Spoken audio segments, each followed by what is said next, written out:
Bismillahirrahmanirrahim. Assalamu alaikum everyone. Welcome to my channel Let's Unbox Literature. If you are new, please like, share, comment and subscribe so you won't miss any video in future.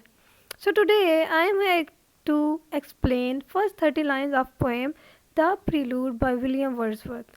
I have uploaded a detailed introduction of William Wordsworth and introduction of The Prelude in my previous video because prelude is a lengthy poem, ठीक है, इसलिए इसका background जानने के लिए it's very important कि आप इसकी एक्सप्लेनेशन से पहले इसका बैकग्राउंड जानें. तो आप please links are in description box so you guys go and check them out. So today before telling you the line by line explanation, मैं आपको कुछ पॉइंट्स इंपॉर्टेंट बताने जा रही हूँ जिसमें आपको फर्दर क्लैरिटी आएगी पोएम के बारे में, ठीक है, कि पोएम की लाइंस में क्या क्या हमें पता चल रहा है. तो स्टार्ट करते हैं इंट्रोडक्शन के बारे में. सबसे पहले यहाँ पे तो डिटेल में नहीं है, कुछ पॉइंट्स हैं जो कि मैं इसमें ऐड कर रही हूँ. टाइम कौन सा चल रहा है जी? It is a magnificent autumn day. The poet has by his own account been too long pent up in London and only now has managed to return to the beloved Lake District. अब क्या scene है जी?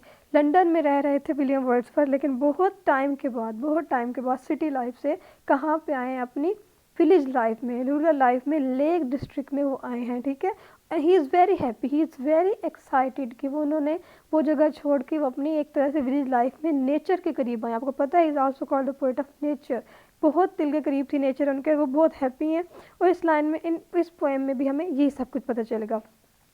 It is difficult to fix his age at the poem because time constantly shift backward and forward. बहुत lengthy poem है, तो कभी वो पीछे टाइम की बात करेंगे, कभी वो अगले टाइम की बात करेंगे, लेकिन हमने तो सिर्फ फर्स्ट बुक की 100 लाइंस ही करनी है बिकॉज एमए के सिलेबस में भी और बीएस इंग्लिश के सिलेबस में भी 100 लाइंस ही हैं. तो हमने वही लाइन बाय लाइन एक्सप्लेन करना है, तो इसमें आपको कन्फ्यूज़ होने की कोई ज़रूरत नहीं है. इस लेक्चर में इंशाल्लाह हम फर्स्ट 30 लाइन्स को डिटेल से देखेंगे. Then Wordsworth experiences relief in coming back to nature. वो बहुत ही क्या कर रहे हैं, एक तरह से रिलीफ फील कर रहे हैं, सुकून फील कर रहे हैं. ही इमीडिएटली आइडेंटिफाई स्पिरिचुअल फ्रीडम. कि कहते हैं कि इंसान जैसे कैद होता है सिटी लाइफ में और अचानक से वो शहरी ज़िंदगी को छोड़ के देहाती ज़िंदगी में आता है. ही इज़ वेरी हैप्पी, ठीक है, he is satisfied, spiritually satisfied है, फ्रीडम उनको फील हो रहा है, ठीक है. Feeling of irresponsible freedom and lack of purpose quickly give way to a provision of an impending period of optimism and creativity. आपको पता है इंसान तब ही अच्छा काम कर सकता है जब वो रिलैक्स हो, ठीक है. तो अब वो रिलैक्स हैं, अपने देहाती माहौल में आके एक तरह से रूरल लाइफ में आके रिलैक्स हैं. अब उनको फीलिंग आ रही है कि उन्हें कुछ ना कुछ क्रिएटिव काम करना चाहिए, यानी कि उनको पोइट्री लिखनी चाहिए. तो उनको एक तरह से क्या मिल रहा है?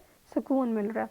He recalls that even then he had intimation of his future greatness. अब क्या है कि उनको फ्यूचर को फर्दर क्या है, एक तरह से उनको एक तरह से मज़ीद इंस्पिरेशन मिल रही है अपने फ्यूचर के बारे में कुछ काम करने की, और जो काम उन्हें अच्छा लगता है, यानी कि पोइट्री करना उनको अच्छा लगता है. तो सिटी लाइफ में रह के तो उनको ये एक तरह से नहीं मिल रहे थे ना उनको मौके, तो अब उनको ये क्या मिल रहे हैं, अब उनको ये मौके मिल रहे हैं कि वो अपना काम को अच्छी तरह से जारी रख सके. His wish to create some profound work of art. देखो उनकी ख्वाहिश है कि वो एक बहुत ही अच्छा ज़बरदस्त सा कोई पोइट्री लिखे, कोई वर्क ऑफ आर्ट को क्रिएट करें. Which has recently been dulled by the artificiality of society. जो कि क्या है, जो कि उनके अंदर एक होता है ना, इंसान के अंदर एक टैलेंट मौजूद होता है, एक तरह से उनके अंदर एक ख्वाहिश, एक विश मौजूद थी, लेकिन क्या था, सिटी लाइफ की वजह से, कहते हैं ना सिटी लाइफ बहुत तेज़ होती है, एक तरह से इंसान सुबह उठता है, काम को जाता है, उसको अपने लिए टाइम नहीं मिलता. आपने लेजर पोएम विलियम डेविस की शायद पढ़ी, उसमें भी यही है कि इंसान के पास अपने लिए टाइम बिल्कुल भी नहीं रहा, ठीक है. तो ये क्या है, विलियम वर्ड्सवर्थ के अंदर भी टैलेंट था, लेकिन वो क्या था, सिटी लाइफ की वजह से डल हो चुका था. तो अब वो बड़ा खुश है कि अब वो यहाँ पे आ गया है विलेज में, तो अब वो अपने जो क्या है काम कर सकेगा अपने ऊपर, ठीक है. He recollect some of his childhood activities. यहाँ पे आया है, यहाँ पे डेफिनेटली जहाँ पे पहले उनका चाइल्डहुड गुजरा है, अपनी मेमोरीज को रिकलेक्ट करेगा और क्या करेगा, बर्ड्स को देखेगा, और ये सारा कुछ जो जो सारा कुछ पहले कर चुका है वही सारा कुछ देखेगा. तो ये पर्पस क्या था मेरा आपको ये बताने का कि इन a discussion of simple education, he stresses the importance of reaction on the part of the child to every action upon it by its natural environment, ठीक है. वो इस बात पे जोर देता है कि नेचर आपको क्या सिखाती है, हर इंसान को, हर बच्चे को उससे सीखना चाहिए, उसको ऑब्जर्व करना चाहिए.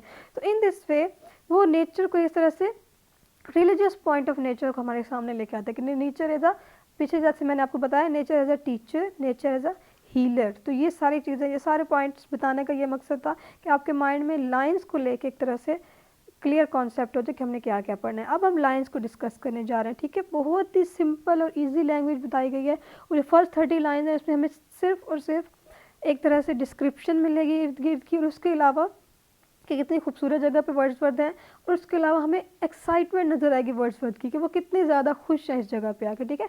सबसे पहले आपको द प्रीलूड और the growth of poets mind, यहाँ पे आपको टाइटल नज़र आ रहा है। अब क्या है जी, हम बुक फर्स्ट कर रहे हैं, ठीक है। बुक फर्स्ट का इंट्रोडक्शन में है आता है, और क्या है, चाइल्ड एंड स्कूल टाइम। तो सबसे पहली बुक का क्या नाम है, चाइल्ड एंड स्कूल टाइम। तो अब सबसे पहले हम क्या है, पहली लाइन को देखते हैं। हाँ जी, O there is blessing in this gentle breeze. देख रहे हो पहली लाइन है कि ओह, ओ से स्टार्ट हुआ है।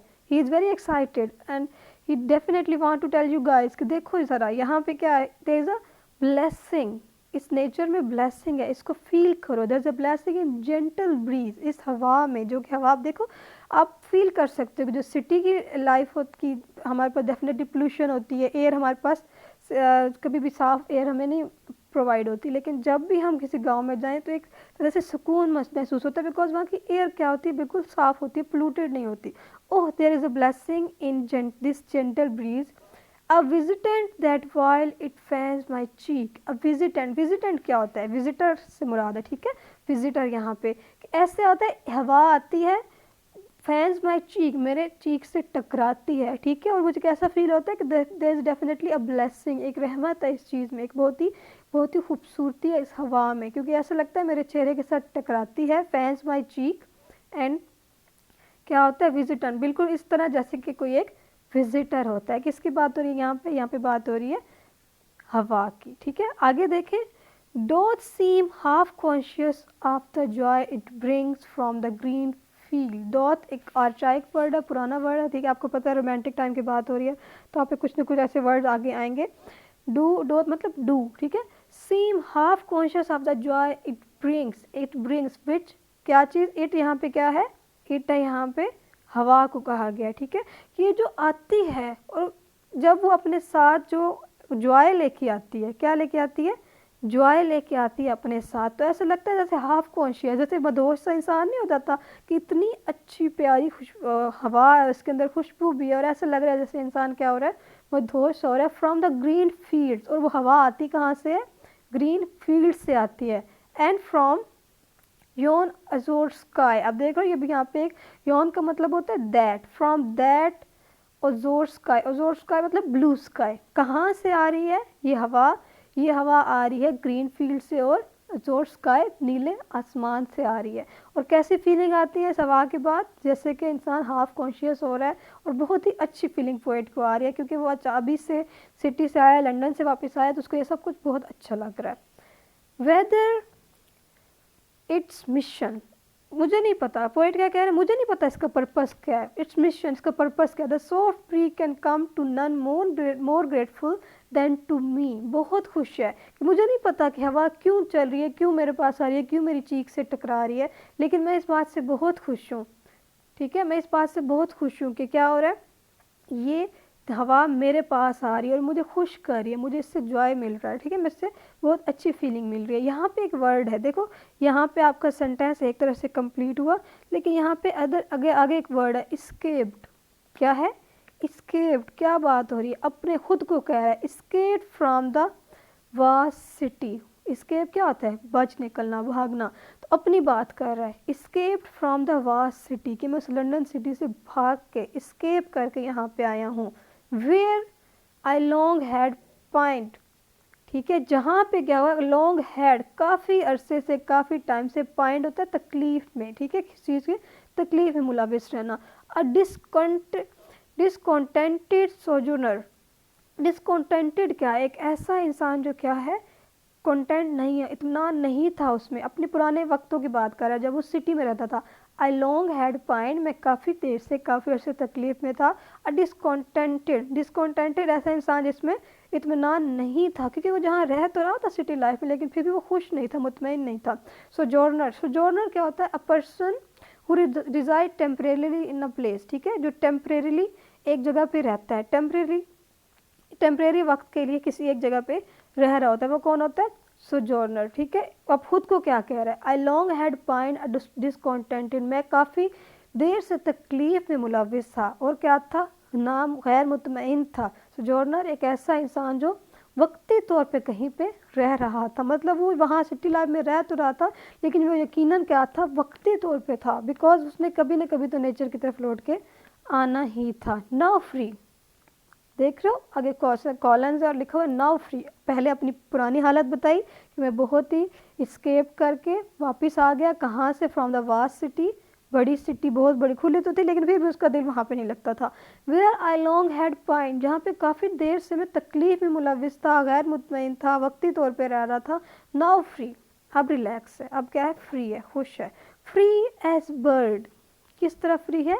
बिल्कुल ऐसे फ्री है जैसे कोई परिंदा होता है। To settle where I will, वहाँ पे ही सेटल होऊंगा जहाँ मैं चाहूँगा। देख रहे हैं पोएट की खुशी चेक करें, यहाँ पे उसका इत्मीनान चेक करें, उसका सुकून चेक करें। इज़ वेरी सेटिस्फाइड कि पहले तो मैं बहुत तकलीफ में रहा हूँ, मैं खुश नहीं था, गैर मुतमईन था। तो अब क्या है? ना free as a bird to settle where I will, और अब मैं बिल्कुल फ्री हूँ, ठीक है। और टू सेटल, वहीं पे जाऊँगा, वहीं पे रहूँगा। वेयर आई विल, जहाँ मैं चाहूँगा, ठीक है, जहाँ मेरी ख्वाहिश होगी। अब आगे कुछ बातें बता रहा है। व्हाट ड्वेलिंग शैल रिसीव मी, अब आगे कुछ, आगे देखो एक इंसान खुश होता है, प्लानिंग करता है, तो अब प्लान कर रहा है कि अच्छा मैं कहाँ पे रहूँगा। व्हाट ड्वेलिंग शैल रिसीव मी, कौन सी ऐसी जगह होगी, रिहाइश होगी जो मुझे एक्सेप्ट करेगी, जो मुझे वेलकम करेगी, ठीक है। In what vale shall be my harbour, vale होता है वादी, किस वादी में मेरा हार्बर होगा। हार्बर वैसे कहते हैं बंदरगाह को, यहाँ पे आप कह सकते हैं उसकी रिहाइश, उसके रहने की जगह, ठीक है। In what vale shall be my harbour, कौन सी ऐसी वादी होगी जहाँ पे मैं रहूँगा। ही इज़ वेरी हैप्पी, ठीक है, वो बहुत सेटिस्फाइड है, बहुत खुश है कि कौन सी जगह होगी, कौन सी बंदरगाह होगी जो मुझे रिसीव करेगी, कौन सी वादी में मैं रहूँगा, उस पर अपना घर बनाऊँगा, ठीक है, या वहाँ पे सुकून हासिल करूँगा। Underneath what grove shall I take up my home, grove कहते हैं दरख्तों का झुंड, ठीक है। अब वो अपने अपने सामने ऑप्शन रख रहा है। पहले क्या कह रहा है? कौन सी रिहाइश मुझे एक्सेप्ट करेगी, वेलकम करेगी। फिर कह रहा है कौन सी वादी में मैं रहूँगा। फिर कह रहा है कौन से दरख्तों के झुंड के नीचे मैं रहूँगा, कौन से दरख्तों के झुंड के नीचे मैं अपना घर बनाऊँगा। And what clear stream shall with its murmur lull me in to rest, अब देखो, और कौन सा बहता खूबसूरत साफ पानी का चश्मा, शेल विद इट्स मरमर, अपनी आवाज़ के साथ, लल मी, लल क्या होता है? एक सूथिंग वॉइस होती है जिससे इंसान को नींद आने लग जाती है, ठीक है। लल मी इन टू रेस्ट, और कौन सा ऐसा चश्मा होगा, जिस क्लियर साफ सुथरा चश्मा होगा जो कि अपनी आवाज़ के साथ मुझे सुला देगा, जो मुझे रेस्ट करने देगा, ठीक है। उसके खूबसूरत कहते हैं ना कि जब आपने सुना होगा अक्सर कि जब पानी का चश्मा नीचे पानी गिरा होता है तो बड़ा प्यारा सा एक साउंड क्रिएट होता है। तो उस साउंड क्रिएशन की बात हो रही है कि वो क्या है, चश्मे के पानी के जब पानी गिरेगा तो उससे एक बहुत अच्छा सा साउंड प्रोड्यूस होगा, और वो साउंड से मुझे नींद आ जाएगी, सुकून मिलेगा। देख रहे हैं कितना खूबसूरत सी वैसे इमेजरी क्रिएट की गई यहाँ पे। The earth is before me, देखो अब क्या कह रहा है, he is very happy. The earth is before me, मेरे सामने, यानी कि सारी चीज़ें, सारी ज़मीन है वो मेरे सामने है, ठीक है। विद अ हार्ट जॉयस, और मेरा दिल क्या है? खुश है।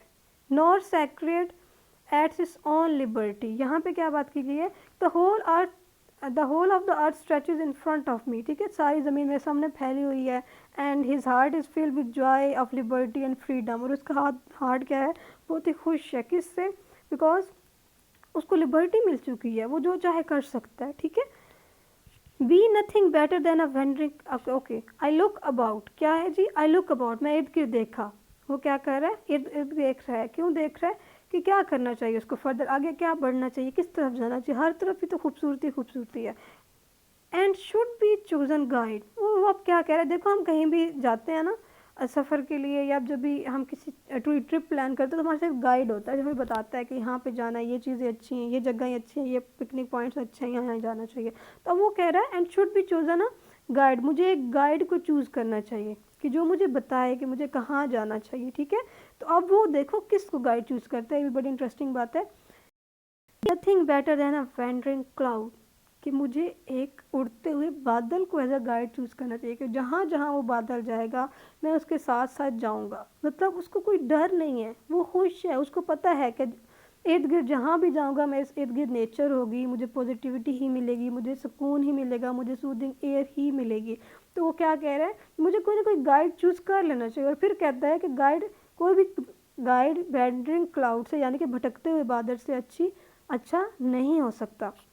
आई can not miss my way, वो बड़ा श्योर है कि बेशक मैं क्लाउड को एज ए गाइड लूँ, वो मुझे अच्छी जगह पे ही ले जाएगा, मैं अपना क्या करूँगा, अपना रास्ता कभी भटकूँ नहींगा। आई ब्रीथ अगेन, देखो आगे एक्सक्लेमेशन मार्क है, आई ब्रीथ अगेन, मैं दोबारा से सांस लेता हूँ। Trances of thought and mounting of mind, trancing क्या होता है पोर्शंस को कहते हैं, ठीक है, छोटे छोटे पोर्शंस को। एंड माउंटिंग्स क्या होता है, आगे बढ़ना, बढ़ते हुए थॉट्स। उसके जहन में क्या आ रहा है, माइंड में क्या आ रहा है, थॉट्स आ रही हैं, बढ़ती हुई थॉट्स आ रही हैं, कम फास्ट अपॉन मी, बार बार आ रही है कि मुझे ये करना चाहिए, मुझे ये करना चाहिए। देखो कभी कहता है कि मुझे कहाँ रहना चाहिए, मुझे किसी वादी में रहना चाहिए, दरख्तों के झुंड के नीचे रहना चाहिए, किसी वेल में रहना चाहिए, ठीक है, ये सारा कुछ कह रहा है। मुझे कहाँ पे घर बनाना चाहिए, फिर कहता है चश्मे के जो साउंड होगा गिरने का पानी, वो मुझे सुलाएगा कहाँ पे। और ये सारी mind, he is very happy, ठीक है, ही इज़ वेरी एक्साइटेड, तो बार बार क्वेश्चन कर रहा है। फिर कह रहा है कि मुझे गाइड कौन सा लेना चाहिए, मुझे डेफिनेटली एक वेंडरिंग क्लाउड को एज अ गाइड लेना चाहिए। तो ये थॉट्स बार बार कम फास्ट अपॉन मी, बार बार उसके ऊपर आ रही हैं। इट इज़ शेकन ऑफ, अब आगे नेक्स्ट आपका स्टार्ट हो रहा है, it is shaken of that burden, यहाँ पे आपका बर्तन लिखा हुआ है, लेकिन ये अर्चाइक वर्ड है, पुराना वर्ड है, अब इसको कहते हैं बर्डन। अब my own unnatural self, shaken of ख़त्म हो गया, हटा दिया, उतार दिया, the burden of my own unnatural self, कि जो बर्डन मेरे पास मेरे माइंड पे पुराने ज़माने में था, जब मैं कहाँ पे सिटी में रह रहा था, अब वो बर्डन शेक ऑफ हो चुका है, हट चुका है। The heavy weight of many a weary day होता है थका देने वाले दिन, ठीक है, थका देने वाले दिन। देखो समटाइम हम लोग काम कर रहे होते हैं, दिन रात काम कर रहे होते हैं, लेकिन वो काम हमारी पसंद का ना हो तो वो चीज़ हमें थका देती है। बट वही चीज़ हमारे पसंद की हो, हमारे इंटरेस्ट की हो, जैसे कि कुछ बच्चे पेंटिंग करते हैं और भी बहुत से काम अपने इंटरेस्ट के करते हैं, तो वो चीज़ उन्हें थकाती नहीं है, उनसे उसको खुशी मिलती है। तो सिटी लाइफ में क्या है, सिटी लाइफ में जो काम कर रहा था वर्ड्सवर्थ, उसको अच्छा नहीं लग रहा था वो सारा कुछ उसको, क्योंकि उसकी सराउंडिंग उसको पसंद नहीं थी। अब नेचर में आ गया, वो खुश है, ठीक है, वो थका देने वाले दिन भी ख़त्म हो गए हैं। A weary day not mine and such as were not made for me, ठीक है, कि वो जो दिन थे, वो जो दिन गुजरे हैं, वो मेरे नहीं थे, वो मेरे लिए बने ही नहीं थे, बिकॉज मैं अंदर से बिलोंग ही नहीं करता, मैं सिटी लाइफ से बिलोंग ही नहीं करता। लॉन्ग मंथ ऑफ पीस, अब खुश है, अगले आने वाले दिनों की बात करें, लॉन्ग मंथ ऑफ पीस, ठीक है, if such bold word accord with any promise of human life, ये यहाँ पे ब्रैकेट में लिखा हुआ है। अब बात यहाँ पे क्या की जा रही है कि लॉन्ग मंथ ऑफ पीस के, अब जो आने वाला टाइम है, long month of uninterrupted joys, कि अब जो मैं खुशियाँ हासिल करूँगा, ठीक है, उसका क्या है, वो अब कोई इंटरप्ट उसमें नहीं कर सकता। Comfort and peace stretch before me, मेरे सामने क्या है, ये सारे क्या है, कंफर्ट और जो सुकून है मेरे सामने क्या है, एक तरह से फैले हुए हैं ये सारा कुछ। ये मुझे अब इन मोमेंट्स को सेलिब्रेट करना और कलेक्ट करना है। Long month of ease and undisturbed delight are mind in prospect होता है आने वाला काम, है ना, रेट्रोस्पेक्ट होता है पीछे वाले जो दिन गुजरे होते हैं। तो आप वो बहुत खुश है यहाँ पे, ठीक है, एक तरह से जॉयस फील कर रहा है। Whither shall I turn by road or pathway, again फिर आपके पास कुछ चॉइसेस आ रहे हैं, मुझे कहाँ कैसे जाना चाहिए। अब आप एक तरह से क्या कर रहे हैं, पाथ को चूज़ करने की कोशिश कर रहा है, बाय रोड और पाथवे, कि मुझे रोड के थ्रू जाना चाहिए या जो साथ वाला रास्ता होता है थोड़ा छोटा सा उसको इख्तियार करना चाहिए, और थ्रू ट्रैकलेस फील्ड, और जो खेतों के अंदर से ट्रैकलेस फील्ड होता है जिसका कोई मखसूस रास्ता नहीं होता, वहाँ से चल के जाना चाहिए। और हिल और डाउन, वो क्या मुझे ऊपर पहाड़ पर चढ़ना चाहिए या नीचे से जाना चाहिए, or shall some floating thing upon the river point me out my course, या फिर समंदर का रास्ता इख्तियार करना चाहिए, दरिया वहाँ पे होगा तो दरिया का रास्ता इख्तियार करना चाहिए, वहाँ पे कोई बोट उसके ऊपर होगी, वो मुझे मेरा रास्ता दिखाएगी। तो इन लाइन में वो एक तरह से ऑप्शन आपको दिखा रहा है। So girls and boys, these were the 30 lines of the prelude. It was very interesting. I hope आपको समझ आई होगी। कोई भी इशू हो, कोई भी प्रॉब्लम हो, किसी बात की समझ ना आ रही हो, आप मुझसे पूछ सकते हैं। इंशाल्लाह इन नेक्स्ट वीडियो आई शिल एक्सप्लेन नेक्स्ट 30 और 40 लाइन्स। इंशाल्लाह इनको हम पार्ट पार्ट में करके 100 लाइन्स अपनी कंप्लीट करेंगे। ठीक है, thank you so much. Till then take care of yourself. अल्लाह हाफिज़।